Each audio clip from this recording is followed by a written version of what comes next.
I'm trying to remember whether or not I was here before I actually was part of the company. And I might have been, because it was a really strong touring venue. It was part of the circuit. And I remember, you know, even later years playing here with Wildcat and Tag. And I think it might have been a Tag show, it might have been the Lucky Ones, which was round about 1984, 85. And so I think actually, you know, that sort of maybe rings a bell that I was familiar with the space by the time I actually came to work. But my first job with Cumbernauld Theatre was Mugshot, which is that poster up there. And that was written by Robert Robson. And it was kind of in a sort of Glenn Chandler, not Glenn Chandler, because that's the man from Taggart. Glenn Chandler's Taggart. See, Chandler has been following me about all my life. Raymond Chandler, and it was sort of the kind of Glasgow patois, and also with the kind of detective with the slouch hat and the kind of broad that comes in and the girl that types, and you know, so Robert had written that. And I don't know how much he had written before that time, but certainly he had written Mugshot, and it had quite a strong cast, only one female in it, and the rest were somebody like Ian McCall, who was actually only in it for a short time, because when we went up to Aberdeen, things went slightly awry, and by the time we came back, it hadn't quite worked out. So he'd moved on, and but that was quite a big tour, but it sort of started and ended in Cumbernauld. My sort of strong memory of working with Robert when we were doing Shakers.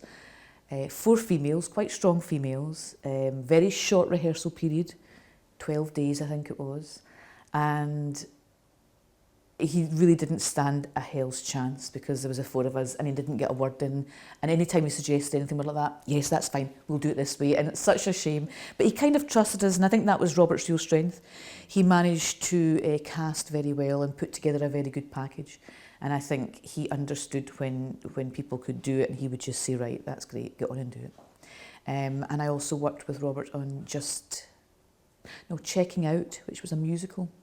And that was myself and Annette Staines, and that was quite an interesting show as well. See, when I think about it, my time here with most of the shows were all quite distinctive. There's strong memories for lots of reasons, and then Videoscope was where I worked with Martin McCartney. So I've actually realised I've worked here on a few occasions with the theatre company. I was on the board in the 90s, and that was quite an unusual thing to do, actually, for a theatre company anyway. I think it's a strange thing, a theatre board, because the chances are you kind of know quite a lot about the industry and theatre and what the audience is like and what they need in a theatre, and other people are on the board for different reasons, maybe because they've got an interest in the theatre, or they're lawyers, or they're counsellors, or whatever. So, you know, a theatre needs a board. But it's always quite a strange mix of people.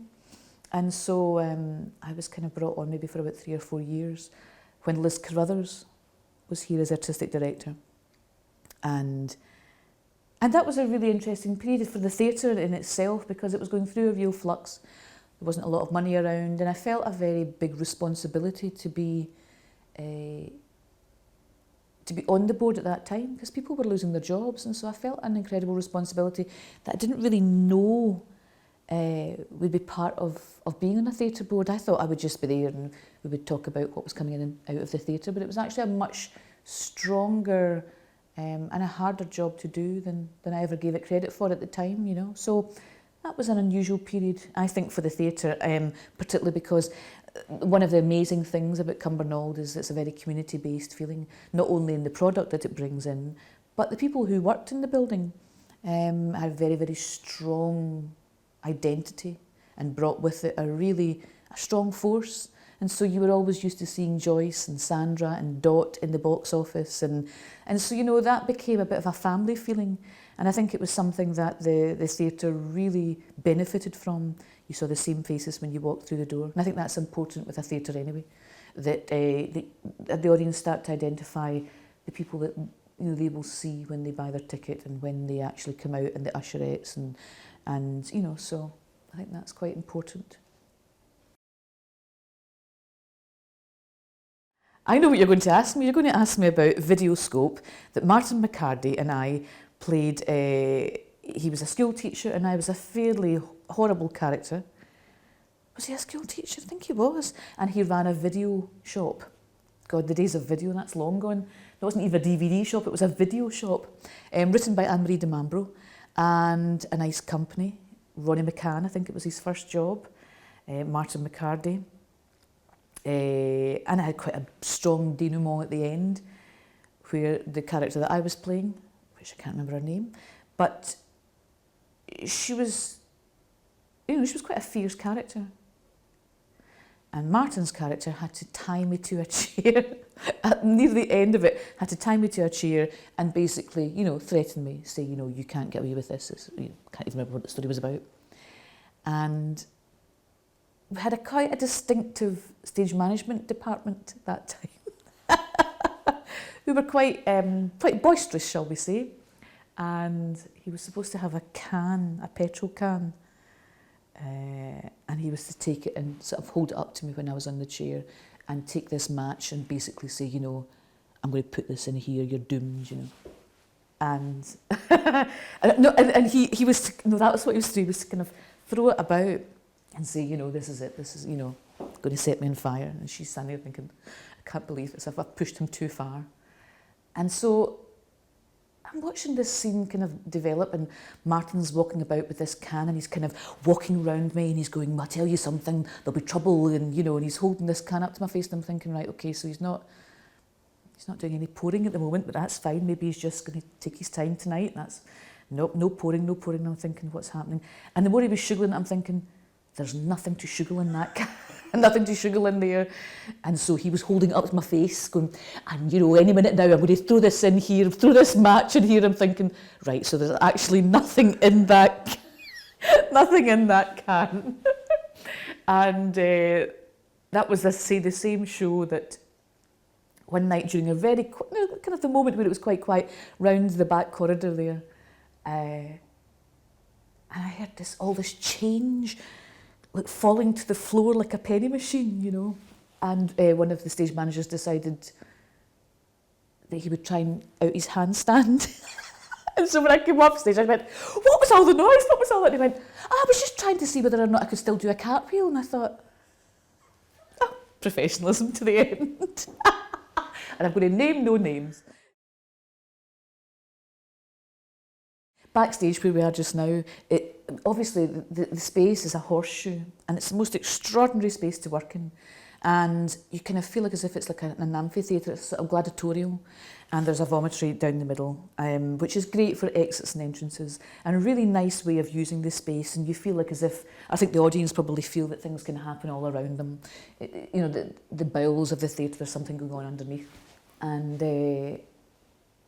that's, it's quite an unusual space. It's not the norm, you know. Normally you have, you know, the dressing rooms running along the back or along the side, but there's something really nice about that space out there in particular, and it lends itself to that kind of action. If there is something like, for instance, that's quite dramatic, the audience feel very close, and you know, they're not set apart. So that kind of lent itself to quite a lot of different nice pieces. And I did a nice Jim Cartwright piece called Two, which was set in a bar, and lots of characters who come and go, and the actors play all the characters that are in and out. And Liz Carruthers directed that. And that was one of the best shows I think I did here. I felt as if it was most perfect in the space. The audience really seemed to turn out, and it was an incredibly big attendance. That the audience had lots of. You could run a show here for 2 or 3 weeks, and you would get full houses. So there was obviously an audience in Cumbernauld that were really keen to go to the theatre, and I think I grew up in a new town. I grew up in East Kilbride, so I'm familiar with new towns and the way that they work, and it seemed to me there was a real creative force within all new towns, particularly with their artwork that is around Cumbernauld, and so the theatre seemed to attract a lot of those people. And I think they found this a bit of a haven, particularly in the early days when it was the cottage theatre, but there was certainly something about it that attracted very creative souls. And I think that might have changed now, I'm not quite sure. To me, it's a bit more of a history thing rather than being particularly relevant right now. Because I don't quite know where the theatre stands now, but I think that says something in itself, that I'm actually not really aware of where it sits at the moment. So I wondered if it's sort of lost its identity.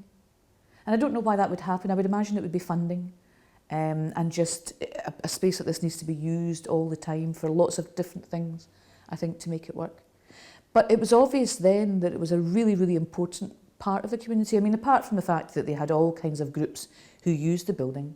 I mean, the youth theatre and the adult drama group, and they were a very, very important part of the theatre. But also the theatre bar, and people used to come in just in off the street and use that as a facility. And the cafe was very, very strong, and so it felt like as if it was a destination, because it is out of the way.